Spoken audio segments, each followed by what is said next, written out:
আসসালামু আলাইকুম রহমতুল্লাহ। সুধী সজ্জন মণ্ডলী,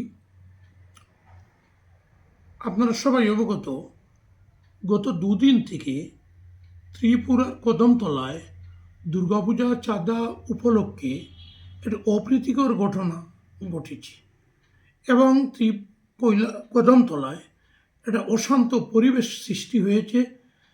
যে পরিবেশকে শান্ত করার জন্য পুলিশকে লাঠিচার্জ এবং গুলি চালাতে হয়েছে, যার জন্য দুর্ভাগ্যজনকভাবে জেরজেরির একজন যুবক শহীদ হয়েছেন।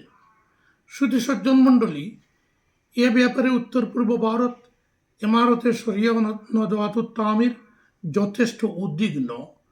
আমরা আমাদের আমির শরীয়ত হজরত মৌলানা ইউসুফ আলী সাহেব সহ আমরা